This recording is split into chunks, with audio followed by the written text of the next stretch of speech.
Khara and his army liquidated. Accompanied by the 14 generals of Khara, Shurpanakha came back to Rama's ashrama, determined to avenge herself and drink the blood of the princess. Pointing to the two young men, she told her escort, "Look, there stand the men who insulted and mutilated me.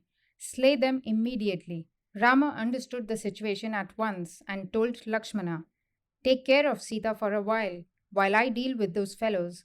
Saying this, he took up his bow. Following the prevailing rules of war, Rama announced himself to Khara's generals and said, "Tell us the reason that you come here.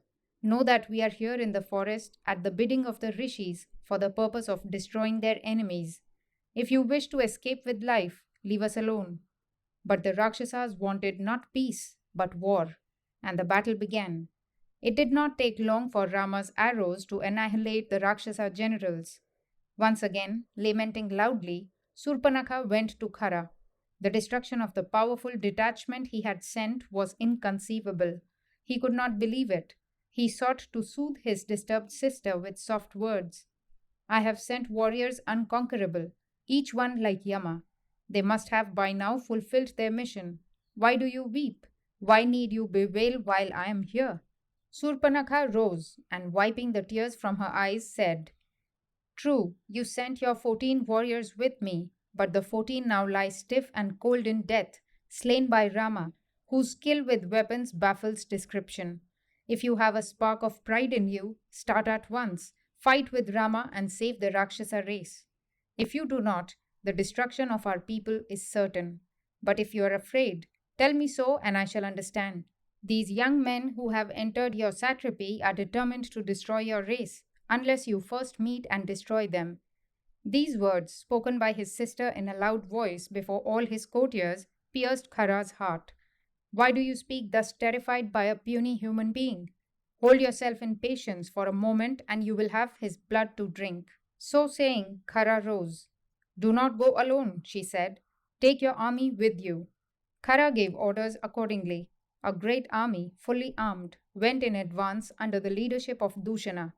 Behind the army, Khara proceeded majestically in a chariot. On the way, he met with many bad omens which affected the spirits of his host. He laughed and reassured his army, saying, "Never have I been so far defeated in battle. Do not mind these portents. We shall soon crush these two little men and return in triumph." The army took heart at these bold words of their leader. Hearing the tumultuous noise of the approaching army, Rama and Lakshmana prepared for battle. Rama told Lakshmana, "Do you see the signs? It is certain that the Rakshasas of Janasthana are coming here to their death. I see in your face the glory of the victory that awaits us. Arm yourself and take Sita with you to a cave in the hill and look after her. I shall encounter the Rakshasa hordes and destroy them. Go at once. I do not require any help." Saying this, Rama put on his armor and strung his bow. Lakshmana did as Rama bade and took Sita to a mountain cave. A great battle was to follow, so the Devas and Gandharvas hovered in the heavens to watch the fight. They uttered benedictions and prayed for Rama's victory. The rishis had misgivings. How was Rama, standing single, to meet and quell this huge army? As Rama stood there, bow in hand, the radiance of his face was like that of Rudra himself when he bent Pinaka, his great bow. The Rakshasa force advanced in proud array, with drums and trumpets and the clanking pageantry of war filling the quarters with clamour and causing the denizens of the forest to stampede in all directions. Rama stood holding his bow with his hand on the string. Like great black clouds disturbing the sun, the Rakshasa horde surrounded him. The battle began, but while even the Devas wondered how he could withstand the yelling masses which rushed on him, a constant stream of deadly arrows sped from his bow, before which Rakshasa ranks withered and fell like moths before a blazing fire. Dushana himself now stood in front of Rama. Rama bent his bow and sent his shafts in all directions in an unceasing stream. Like rays from the sun, and with speed of light, arrows shot out from the spot where Rama stood, spread out in all directions, and brought down warriors, chariots, elephants, and horses. The shafts pierced the bodies of the Rakshasas and came out, covered with their blood shining like fire. The army was utterly destroyed, and Rama stood still, like Shiva at the end of time. Dushana came again with another great army. For a while he seemed indomitable, but soon Rama's arrows laid low his chariot, drivers, and horses. He jumped down and sprang towards Rama. Rama's arrows, however, severed his arms from his trunk, and the monster fell dead on the ground like a huge elephant.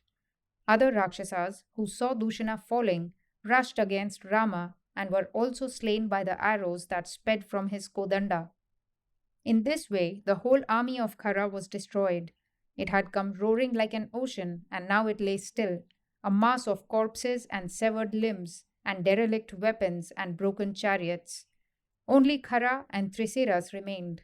As Khara rushed forward to meet Rama, Trisiras stopped him, saying, I shall go first and kill Rama, or else I shall be killed. After I am dead, you may meet him.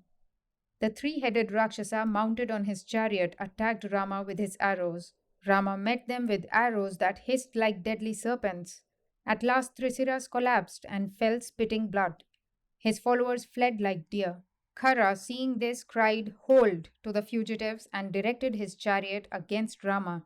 His confident pride was gone, but he fought manfully. The shaft sent by the two warriors covered the sky.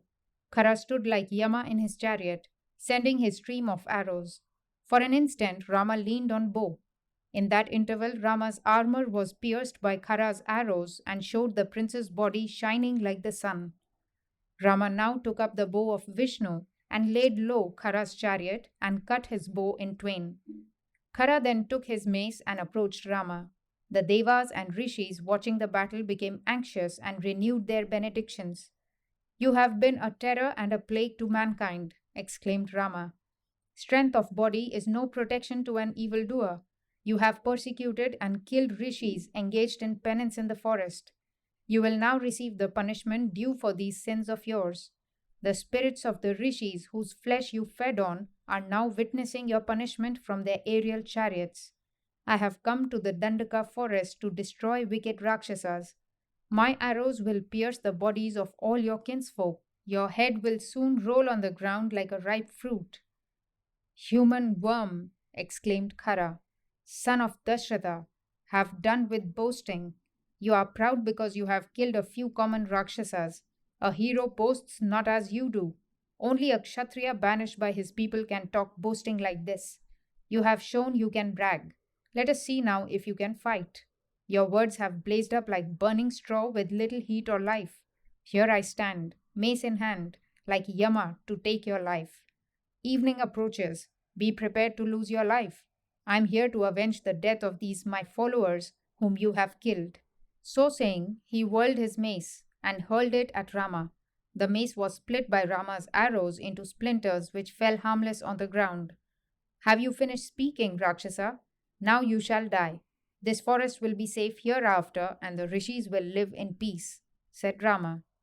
Even while Rama was speaking, Khara pulled out by its roots a huge tree, and gnashing his teeth, threw it at Rama. But this too Rama split by his arrows, and fearing further delay, he aimed deadly darts at Khara. The wounded Rakshasa sprang on Rama, intending to close with him, but the latter avoided contact by stepping back, and laid him dead with a shaft which clove his breast. The Devas showered flowers from on high and cried in joy. Rama has killed the sinful Rakshasa. Men can live in peace in the Dandaka forest hereafter. Within an hour, Rama has destroyed Khara, Dushana, Trisiras, and their whole army. Indeed, he is a hero. Sita and Lakshmana returned from the cave. Lakshmana embraced Rama and rejoiced that single-handed he had fulfilled the promise of safety he had given to the rishis. How did Rama all alone perform these feats? If one observes a cow guarding her calf and scattering a whole crowd of men, one can realize the power of love. Love is a supreme quality which, according to occasion, manifests itself in diverse heroic forms, such as valor and self-sacrifice, just like gold which can be changed for silver or goods or other things of value. When God assumes human form and is engaged in fulfilling his promise to save the helpless, his limitless power comes into play.